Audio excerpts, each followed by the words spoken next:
દૈનિક બાઇબલના વાંચનો. તારીખ 6 જૂન 2026, સામાન્ય કાળના 9મા અઠવાડિયાનો શનિવાર. આજે માતા ધર્મસભા સંત નોબર્ટનો તહેવાર ઉજવે છે. આજનું પહેલું વાંચન તિમોથી પર સંત પાઉલનો બીજો પત્ર અને શુભ સંદેશનું વાંચન સંત માર્કકૃત ગ્રંથમાંથી. પહેલું વાંચન તિમોથી પર સંત પાઉલનો બીજો પત્ર, અધ્યાય 4, કડી 1 થી 8. હર સમયે શુભ સંદેશની ઘોષણા કરજે.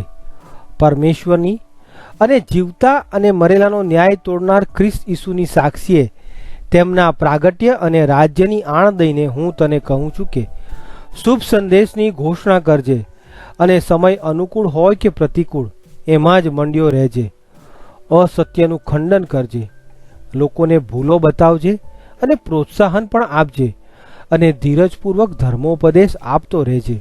કારણ એવો સમય આવવાનો છે જ્યારે લોકો અસલ ધર્મોપદેશ સહન નહીં કરે, પણ પોતાના કાનની ચળ મટાડવા પોતાને મનગમતા ઉપદેશકોના ઝુંડ ભેગા કરશે. તેઓ સત્ય સાંભળવાનું છોડી દેશે અને કપોળ કલ્પિત કથાઓ તરફ વળી જશે. પણ તું બધી પરિસ્થિતિમાં મગજ ઠેકાણે રાખજે, કષ્ટો વેઠી લેજે, શુભ સંદેશના પ્રચારનું કામ કરીએ જજે, તારું સેવા કાર્ય પાર ઉતારજે. મારી તો આહુતિ અપાઈ રહી છે. મારો ડેરા તંબુ ઉપાડવાનો સમય આવી પહોંચ્યો છે. હું મંગળ શરતમાં ઝૂંઝ્યો છું, પૂરું અંતર દોડ્યો છું, શ્રદ્ધામાં અટળ રહ્યો છું અને હવે તો વિજયમાળા મારી રાહ જોઈ રહી છે.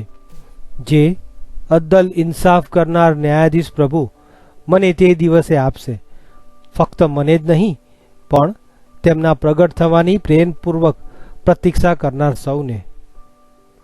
આ પ્રભુની વાણી છે, તે આપણો આધાર છે.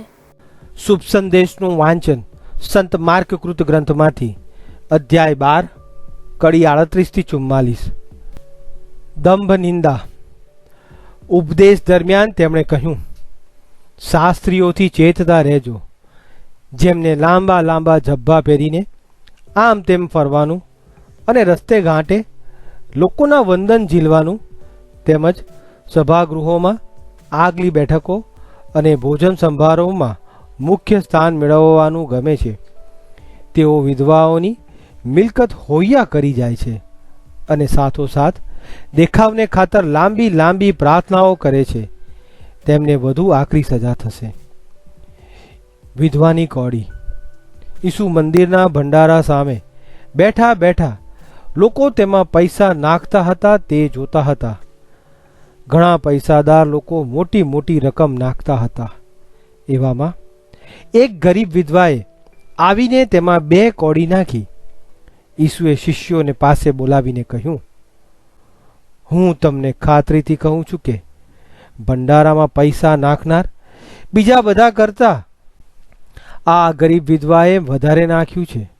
કારણ એ બીજા લોકોએ તો પોતા પાસે જે વધારાનું હતું તેમાંથી નાખ્યું છે, પણ આ બાઈ પાસે તો પોતા માટે પણ પૂરતું ન હતું, છતાં એણે પોતાની પાસે જે કંઈ હતું તે બધું જ પોતાની જીવાદોરી જ આપી દીધી.